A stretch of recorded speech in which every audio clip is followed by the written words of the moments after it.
తెలంగాణ రాష్ట్ర సాధకుడు మాజీ ముఖ్యమంత్రి వర్యుడు కేసీఆర్ గారి జన్మదినాన్ని పురస్కరించుకొని రాష్ట్రంలో గజ్వేల్ నియోజకవర్గంలో ప్రతి తెలంగాణ బిడ్డ తెలంగాణ వాది ప్రగతి కోసం మానవ మనుగడ కోసం పచ్చని చెట్లు అవసరం. పల్లె ప్రగతి పట్టణ ప్రగతి రెండింటి ద్వారా ఈ రాష్ట్రంలో ప్రతి పల్లెలో ప్రకృతి వనాలు తీసుకొచ్చి ప్రతి మున్సిపాలిటీలో అర్బన్ పార్కులు తీసుకొచ్చి ఈ రాష్ట్రంలో ఉండే 33 లక్షల ఎకరాలలో అడవి అభివృద్ధులు చేసి అడవులకు కంచెలు వేసి ఈ రాష్ట్రంలో 286 కోట్ల మొక్కలు నాటి సంరక్షించి భారత పౌరులకి వాళ్ళ మనుగడ కోసం కేసీఆర్ గారు తీసుకున్నటువంటి నిర్ణయం చాలా గొప్పది.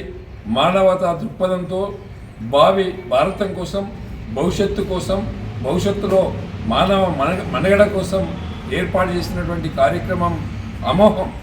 కేసీఆర్ గారు చరిత్రలో 286 కోట్లకి ప్రాణాన్ని పోసినటువంటి మహానుభావుడు కేసీఆర్ గారు.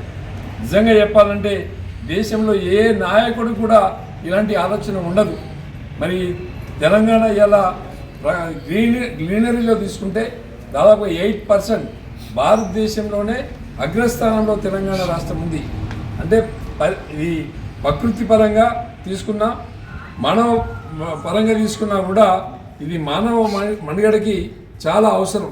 చెట్లు ఆక్సిజన్ వదిలిపెడుతూ కార్బన్ డైఆక్సైడ్ తీసుకొని ఈ పొల్యూషన్ లేకుండా చేసేటువంటి కార్యక్రమం చెట్లు చేపడతాయి. కాబట్టి మానవ మనుగడ కోసం మానవులకు ఆక్సిజన్ అవసరం. కాబట్టి ఆ ఆక్సిజన్ని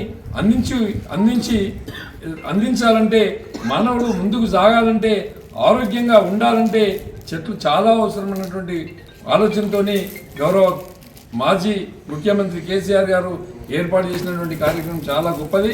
మరి దాంతోపాటు ప్రతి పల్లెలో ఒక నర్సరీ ఏర్పాటు చేసినాం, ప్రతి మున్సిపాలిటీలో ఒక నర్సరీ ఏర్పాటు చేసినాం, ప్రతి ఫారెస్ట్లో కూడా నర్సరీ ఏర్పాటు చేసినాం.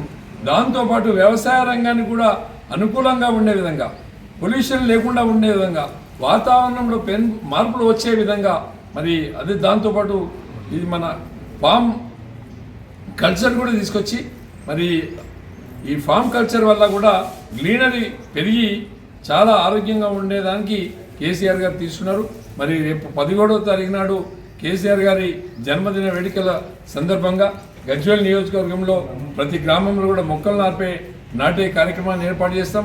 దాంతోపాటు మరి ఆయన జన్మదినాన్ని పురస్కరించుకొని పల్లెల్లో కానీ పట్టణంలో కానీ అన్ని విధాల మరి ఆయనకు ఇంకా చాలా భగవంతుడు 100 నిండు నూరేళ్ళు ఇచ్చి అష్ట ఐశ్వర్యాలు ఇచ్చి ఆరోగ్యాలు ఇచ్చి తెలంగాణ రాష్ట్ర సాధనకు ఏ విధంగా ముందుకు తీసుకొచ్చిందో, తెలంగాణ రాష్ట్రాన్ని ఏ విధంగా అభివృద్ధి జరిగిందో తెలంగాణ ప్రజలందరికీ తెలుసు.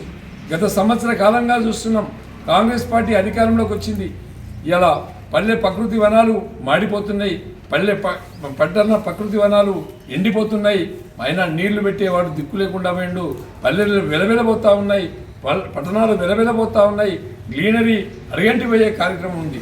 కాబట్టి సంతోష్రావు గారు ఈ కార్యక్రమాన్ని తీసుకొని మరి గౌరవనీయులు మరి ఆయన కూడా గ్రీనరీ కోసం దేశంలోనే కాదు ప్రపంచంలోనే ఒక గుర్తింపు తెచ్చుకున్నటువంటి వ్యక్తి సంతోష్రావు గారు. మరి ఆ సంతోష్రావు గారి యొక్క ఈ కార్యక్రమం చేపట్టాలి.